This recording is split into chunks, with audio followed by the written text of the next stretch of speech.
El próximo miércoles 30 de abril se cumplen los primeros 100 días de la segunda presidencia de Donald Trump en Estados Unidos. Y para analizar el balance de estos 100 días en el rumbo del país, conversamos con el politólogo Steven Levitsky, profesor de la Universidad de Harvard y director del Centro Rockefeller para Estudios Latinoamericanos. El profesor Levitsky es un experto en democratización y autoritarismo y es autor, junto con Daniel Ziblatt, de un libro titulado Cómo mueren las democracias, publicado en 2018. En febrero de este año publicó un ensayo en la revista Foreign Affairs con Luke and Wade titulado El camino hacia el autoritarismo en Estados Unidos, que viene después del quiebre de la democracia. Le preguntamos si después de estos 100 días Estados Unidos sigue siendo una democracia bajo el gobierno de Donald Trump, y esto fue lo que nos dijo. Gracias, profesor Levitsky, por conversar con la audiencia de esta semana sobre los primeros 100 días de esta segunda presidencia de Donald Trump, que se cumplen el próximo miércoles 30 de abril en Estados Unidos. En febrero de este año, en un ensayo que publicó usted en Foreign Affairs sobre el autoritarismo en Estados Unidos, alertaba sobre algunas de las señales de quiebre de la democracia norteamericana en camino hacia una autocracia o un autoritarismo competitivo. ¿Qué conclusión se puede extraer después de estos primeros 100 días del gobierno de Trump? Escribimos ese artículo en diciembre, antes de que asumiera Trump. Entonces fue una especie de predicción o pronóstico. Muchos consideraban que el análisis era alarmista, pero la verdad que ha sido peor que anticipábamos. El gobierno ha sido más agresivo, ha actuado con más rapidez, haciendo guerra en más frentes que esperábamos. Y la verdad que se ha movido más rápido que Chávez en Venezuela, más rápido que Orbán en Hungría o Erdogan en Turquía. No sé si va a poder sostener esto, pero lo que ha hecho en los primeros 100 días ha sido mucho más que esperábamos. Y eso se deriva de la personalidad de Donald Trump, de su liderazgo, del control total que tiene del Partido Republicano y del Estado. Es decir, ¿cuál es la particularidad de este autoritarismo de Trump? Creo que como estuvieron en el poder entre 2017 y 2020, él y su equipo aprendieron varias lecciones. Cuando ganó la primera vez, Trump no esperaba ganar, no tenía plan, no tenía equipo. Y tuvo que gobernar como consecuencia con republicanos tradicionales y con tecnócratas conservadores. Y ellos lo contuvieron en mucho sentido.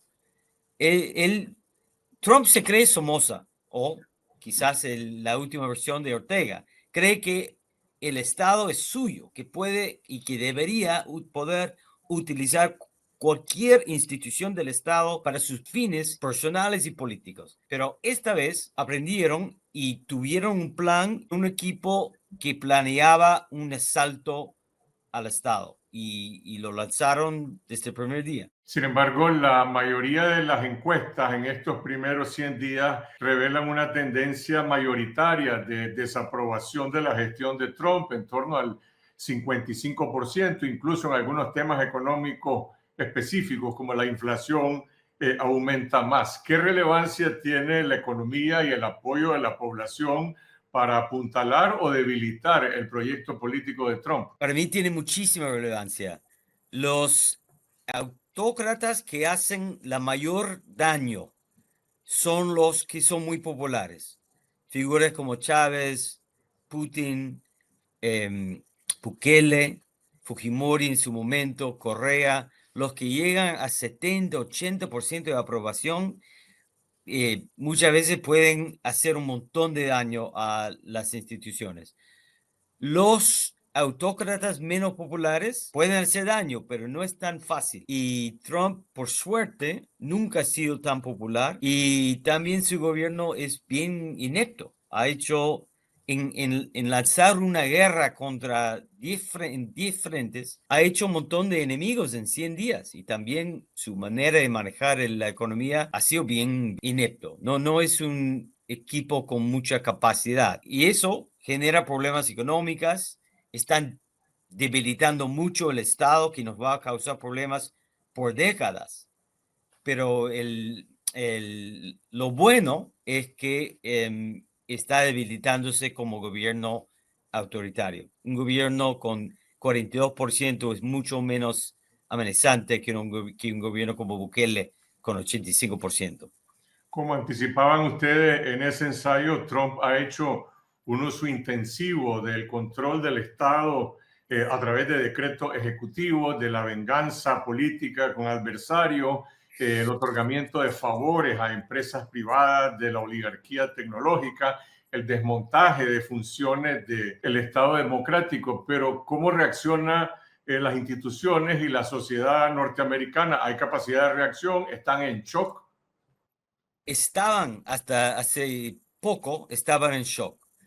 La verdad es que el establishment y la sociedad civil norteamericana no esperaba eso. Em, y no sé exactamente por qué, pero la actitud dominante en noviembre y diciembre era no preocuparse mucho. Se creía que el segundo gobierno de Trump iba a ser parecido al primero, sin pensar mucho en el 6 de enero, que el gobierno no iba a poder hacer mucho daño. Entonces nos tomó, a mí no, pero a la sociedad nos tomó por sorpresa. Y nunca nadie había vivido un asalto autoritario así. Y la verdad que las universidades, las empresas, los medios, muchos actores de la sociedad civil no sabían cómo responder y respondieron con miedo y respondieron en muchos casos cediendo, autocensurando, no enfrentando al gobierno porque tenía mucho miedo. Creo que ahora en las últimas 2 semanas se ve poco a poco que la sociedad civil está despertando. Nosotros en la sociedad civil norteamericana tenemos una sociedad civil mucho más poderoso, mucho más rico, mucho mejor organizado que, por ejemplo, la sociedad civil salvadoreña o nicaragüense o de Hungría. Tenemos la capacidad, tenemos los músculos para defendernos, pero habíamos estado medio dormidos. Vamos a hablar más adelante del tema de las universidades, la posición de Harvard y la capitulación también de la Universidad de Columbia, pero antes me gustaría conocer su reacción sobre la capacidad de los contrapesos institucionales del sistema. Empecemos por el sistema de justicia, en el que ya se están dirimiendo la legalidad de muchos de los decretos ejecutivos de Trump. ¿Puede Trump imponerse ante la Corte Suprema de Justicia o esto será un campo de batalla permanente? Probablemente será un campo de batalla. Hay que reconocer, los gringos tenemos mucha confianza en nuestro sistema de checks and balances, de contrapeso. Tenemos mucho orgullo, y con razón, en nuestra constitución. Pero hay que reconocer que las instituciones de checks and balances norteamericanos han fracasado de una manera rotunda en los últimos años.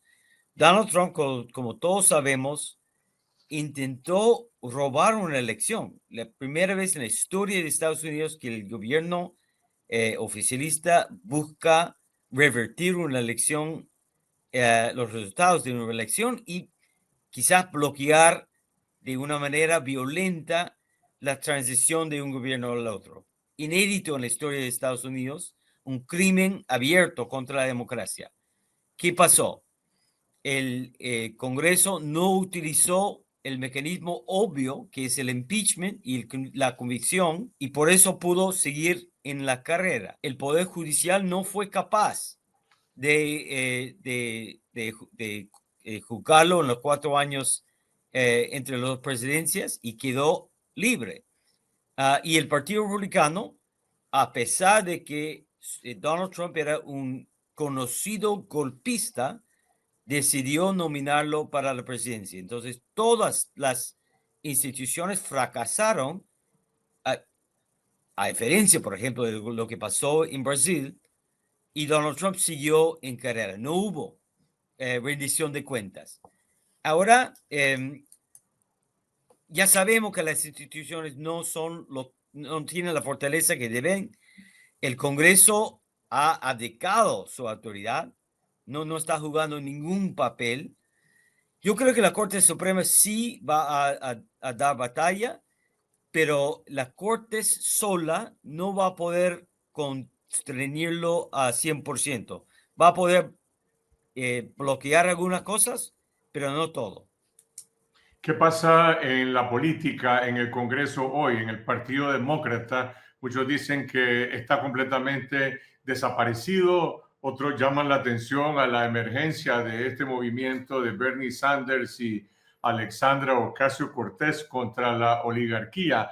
¿La política se va a dirimir hasta dentro de 2 años en esas elecciones de medio término o hay una estrategia del Partido Demócrata para llegar a ese punto? Bueno, no tiene estrategia, pero eso no debe sorprendernos demasiado. Las fuerzas de oposición en los regímenes, los nuevos regímenes autoritarios, siempre sufren. Tienen un montón de problemas, pensando en la oposición a Chávez en Venezuela, la oposición en México, la oposición en El Salvador, la oposición en Turquía, en Hungría, en Perú con Fujimori. Siempre la oposición empieza muy mal. Eh, y el Partido Demócrata es así, está todavía herido por su derrota electoral. Y además, nosotros hemos sido una democracia estable por mucho tiempo. El Partido Demócrata es un partido que sabe actuar en democracia, sabe competir en elecciones, sabe manejarse en el Congreso. No es un movimiento social, no es un partido que sabe enfrentar a un gobierno autoritario. Esos tipos fueron entrenados en ganar elecciones y legislar. Y eso es lo que saben hacer. Y hay que adaptarse, hay que aprender a lidiar en un ambiente totalmente diferente. Creo que lo van a hacer, pero es un proceso lento. Solo han sido 100 días. Y yo creo que va a tener que haber una cierta renovación del liderazgo. Creo que Charles Schumer, por ejemplo, el jefe de la bancada en el Senado, es un muy buen político, pero no es alguien que sabe lidiar con ese problema en este momento. Um, entonces, el Partido Demócrata es un partido que sabe competir en elecciones, está pensando sobre todo en eso. Eso no es suficiente para defendernos. Tenemos que hacer mucho más que pensar en elecciones. ¿Y qué representa ese movimiento de Sanders y Ocasio-Cortez que está llenando plazas en distintos estados? ¿Eso conecta con la sociedad civil o incide internamente en el Partido Sí. Demócrata?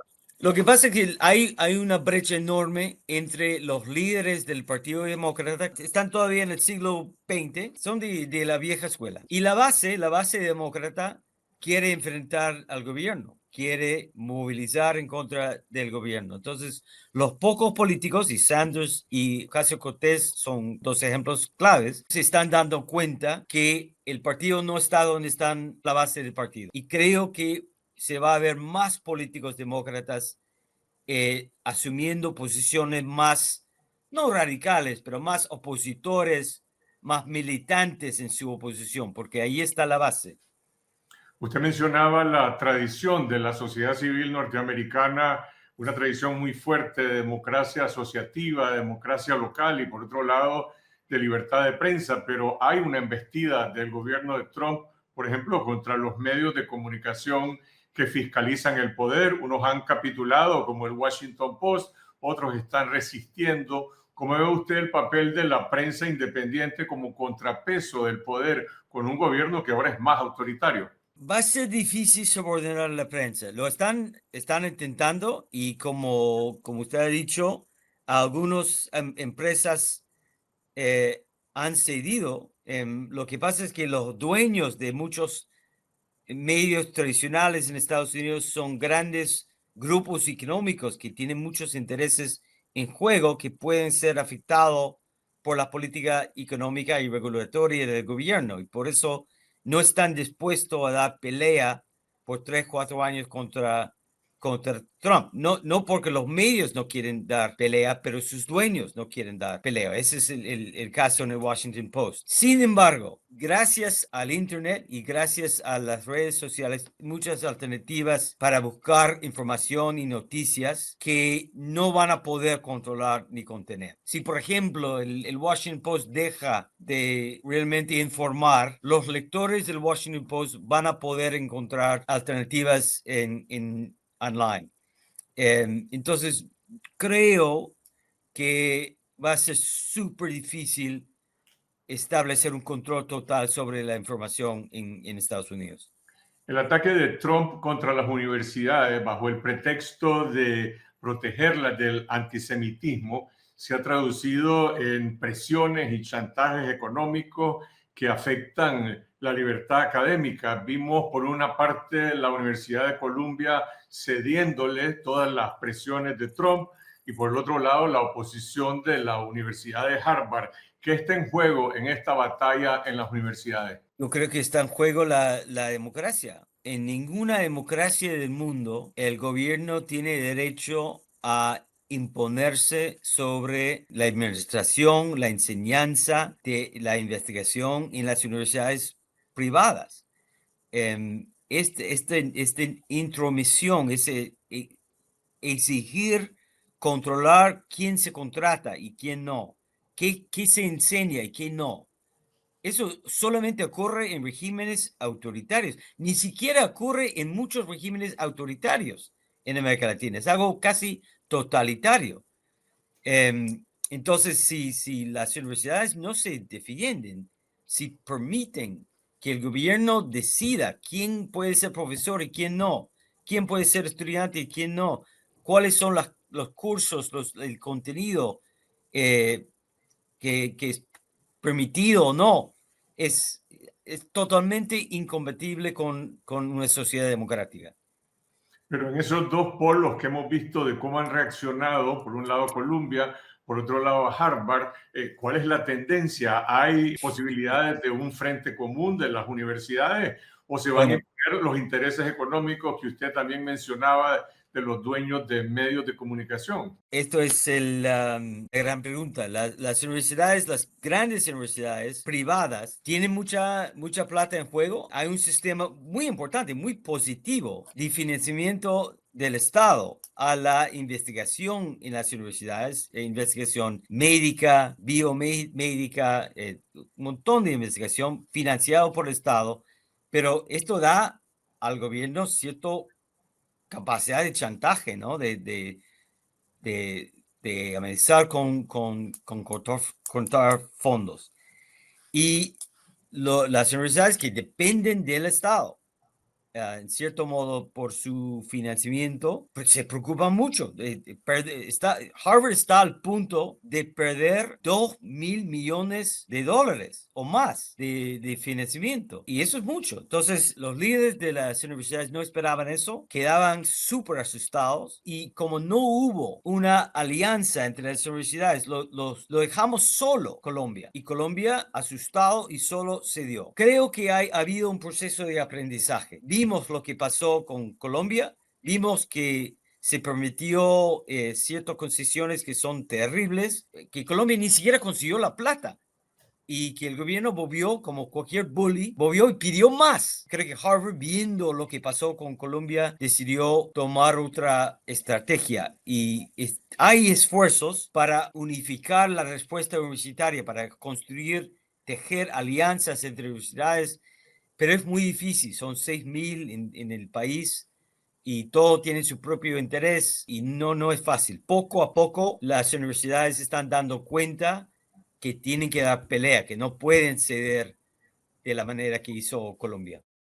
El presidente Trump y algunas personas de su entorno han empezado a sugerir que hay métodos para promover un posible tercer periodo presidencial, lo cual no está contemplado en la Constitución. La Constitución per se puede ser un factor de contención o puede ser también rebasada. Siempre se puede interpretar la Constitución de maneras distintas. En casos extremos, como ocurrió en Nicaragua y El Salvador, una corte leal al gobierno puede interpretar la Constitución de una manera eh, que se burle del Estado de Derecho y que permite, aunque haya eh, prohibición a la reelección, puede permitirlo. Yo no creo que esa Corte Suprema permita tal interpretación. Creo que Trump tiene miedo de ser lo que llamamos un lame duck, de perder poder cuando se acerca al final de su mandato, y entonces quiere tirar la idea de que quizás va a ser reelegido. Seguramente va a intentar algo, no creo que tenga éxito. ¿Qué balance le dejan estos primeros 100 días de acuerdo a lo que analizaban en diciembre del año pasado? Es decir, ¿es inevitable la imposición de un autoritarismo competitivo en Estados Unidos o puede ser frenado este proyecto de Donald Trump? Puede ser frenado. Yo creo que, francamente, que ya cruzamos la línea. Estados Unidos ya dejó de ser una plena democracia. Estamos en un autoritarismo competitivo suave. Pero es, como hemos visto en muchos países, en América Latina y otros países como Polonia, siempre es posible revertirlo. Y como tenemos una oposición bastante fuerte, tenemos una sociedad civil bastante fuerte, van a ser 4 años muy peleados, muy feos, con mucho abuso de poder, debilitamiento de las instituciones, bastante abusos autoritarios, pero sí, creo que tenemos buenas posibilidades de frenarlo.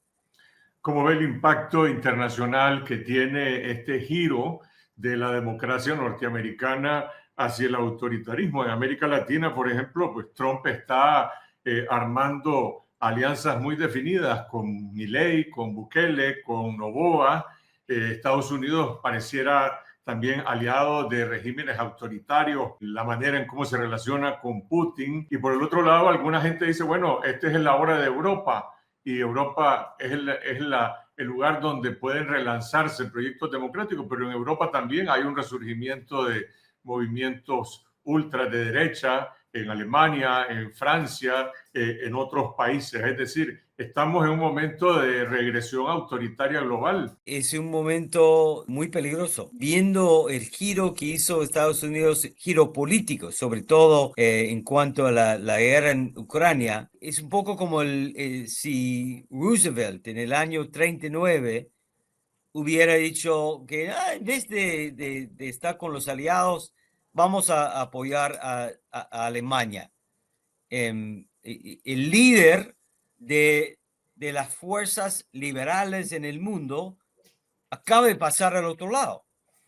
Y no sabemos si es permanente, pero es un cambio en el equilibrio de poder súper importante. Las democracias europeas, algunos en Asia, en América Latina, son importantes, pero no tienen el peso de Estados Unidos y van a tener que reorganizarse por completo si van a defenderse en un mundo sin Estados Unidos.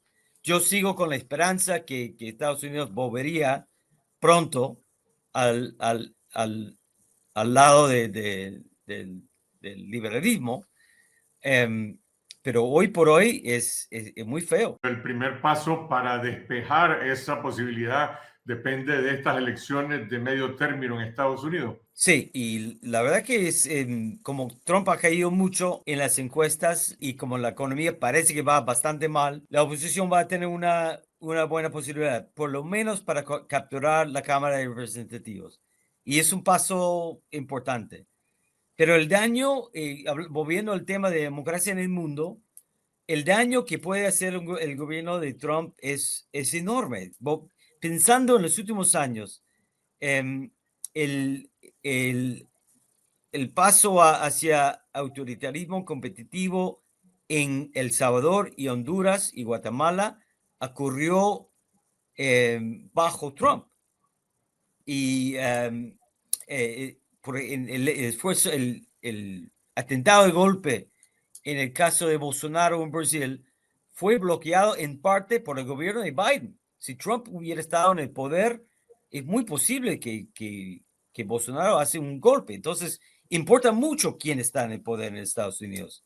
Y temo que, sobre todo en las democracias más débiles en la región, que puede ser regresión autoritaria en varios países, y Estados Unidos o no hace nada o lo apoya bajo Trump.